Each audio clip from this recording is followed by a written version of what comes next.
Et maintenant, c'est à Clémentine Autain, porte-parole d'Ensemble, de nous parler.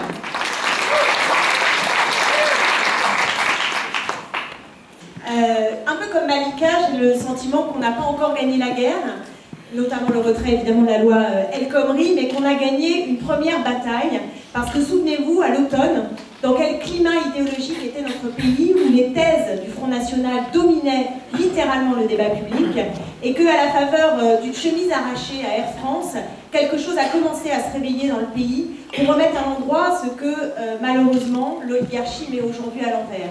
Et depuis, la bataille contre la mobilisation, contre la loi El Khomri, mais aussi les nuits debout, mais ce qui se passe à Notre-Dame-des-Landes, ce qui s'est aussi passé à Sivens, il se passe quelque chose dans notre pays qui est en train de dire que nous n'en pouvons plus de leur système qui vise sans arrêt à briser nos vies, à casser les droits, à tuer la démocratie, à nous faire produire tant et plus n'importe quoi qui n'a plus aucun sens. Et d'une certaine manière, autour de la mobilisation El Khomri, ce qui se pose, c'est la question de l'alternative. C'est de dire qu'on en a mais ras-le-bol de leurs hérisnos alternatives, de leur compétitivité, de ceux qu'ils ont dans la tête tout simplement. Et vous avez remarqué que ces derniers temps, ils commencent à perdre leur nerf.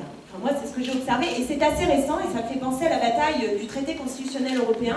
Je ne sais pas si vous vous souvenez, il y a eu un moment de bascule. Au début, ils étaient partis, ils étaient très contents, ils étaient à 60%. Puis on faisait progressivement nos meetings unitaires, puis ça prenait, puis à un moment donné, la courbe a commencé à s'inverser, et là, ils étaient très très énervés, et c'est devenu une bataille de classe, c'est devenu un rapport de classe. Et aujourd'hui, quand vous allumez la télévision, ou vous regardez la télévision, vous allumez la télévision, vous regardez la... Oui, enfin, bon, éteignez tout, ce serait plus simple. On se rend compte qu'ils commencent totalement à perdre leur nerf. L'autre jour, j'étais dans un débat sur RTL avec tous ces formidables éditocrates qui me disent « Ah, mais vous aussi, vous êtes éditocrate ». Je dis « Excusez-moi, mais l'éditocrate, c'est celui qui défend la pensée de dominante, qui paraît, je trouve, un peu tout à fait le même salaire. Mais c'est un autre sujet. Et quoique, puisqu'on parlait d'Hillary Clinton, et alors, j'avais un censé être de gauche, Yvan Levaille, qui était hors de lui, qui disait hors de lui, une colère pas possible contre la CGT, qui était indigne de l'histoire de la CGT, qu'il regrettait Bernard Thibault, il ne se souvient plus, les graphes qu'on a eu en 95. Il a tout oublié, c'était tellement mieux avant.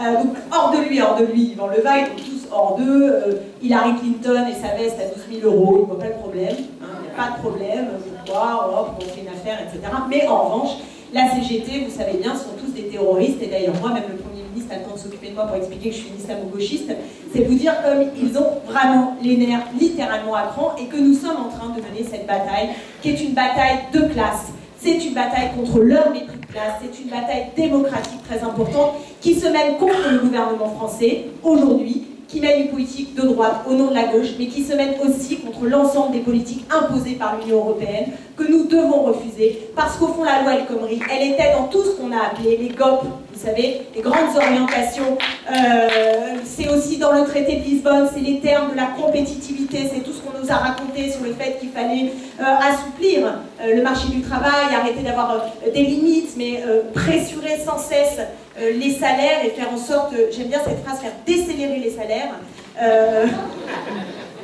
lutter contre les prétendus, donc les rigidités du marché du travail, bref, toujours satisfaire la logique du capital et nous mettre la tête sans arrêt un peu plus dans le sous l'eau, tout simplement. Donc on est dans une bataille politique à l'échelle française et à l'échelle européenne, et c'est pourquoi nous devons non seulement combattre pied à pied, être rassemblés le 14, réussir la mobilisation du 14, mais aussi être capables, ensemble, de nous fédérer pour faire grandir les idées alternatives qui existent. Parce que très souvent on nous dit qu'il n'y a pas d'autre horizon possible. C'est la seule politique possible. Et nous leur disons non, ce n'est pas la seule politique possible, parce que nous en avons ras-le-bol de voir que Carlos Ghosn, l'année de crise, soi-disant maximale, où la courbe de chômage n'est toujours pas inversée, même si maintenant ils ont fait, vous avez toute une série d'oxymores incroyables sur la baisse de la courbe de l'augmentation, de en fait, bref, tout ça pour nous expliquer que le chômage, évidemment, continue d'augmenter. Carlos Ghosn, lui, s'est augmenté de 175% l'année dernière. Michel Comte d'Alcatel, lui, il a tout simplement touché 4 millions. Non, mais je veux dire 4 millions, on est, je sais pas, je sais plus où tout ça n'a aucun sens. Nous sommes dans un pays riche, nous sommes dans la 5e ou 6e puissance économique mondiale. Et il n'y aurait pas d'argent à partager, il n'y aurait pas de richesse à mettre en commun. Ce que nous leur disons, c'est qu'il faut partager les richesses, c'est qu'il faut partager le temps de travail, c'est qu'il faut accroître le socle des droits. Et tout cela, nous devons le dire ensemble, nous devons fédérer nos forces, fédérer nos forces sociales, fédérer nos forces politiques. Quelque chose est en train de se dessiner. Et je vous dis que non seulement nous devons arracher le retrait de la loi, mais nous devons aussi prolonger l'ensemble de ce que nous avons commencé à faire germer ici et là, qui est tout simplement la force de notre nombre, la force de notre cohérence de fond, la force des mobilisations qui ont grandi et qui disent des choses très fortes sur la société que nous ne voulons plus, mais aussi sur la société qui arrive.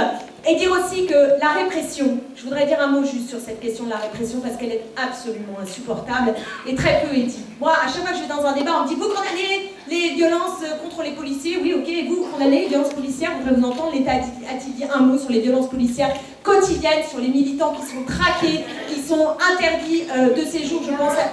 Ben oui, interdiction de circulation, enfin des méthodes qui sont des méthodes d'un autre temps. Ils n'ont pas de majorité sociale, ils n'ont pas de majorité politique à l'Assemblée nationale et ils utilisent des méthodes qui sont des méthodes de violence policière pour essayer de tuer le mouvement. Nous disons que nous voulons la démocratie, nous voulons la justice sociale et tout simplement, je repense à cette phrase et je terminerai là-dessus, qui est celle de Muhammad Ali, dont on a beaucoup parlé, ce boxeur qui parle dans les consciences de notre pays et au-delà, et il a fait ces mots, enfin il a eu ces mots qui sont très jolis sur Impossible is nothing, et dans Impossible is nothing, il dit aussi que l'impossible est temporaire.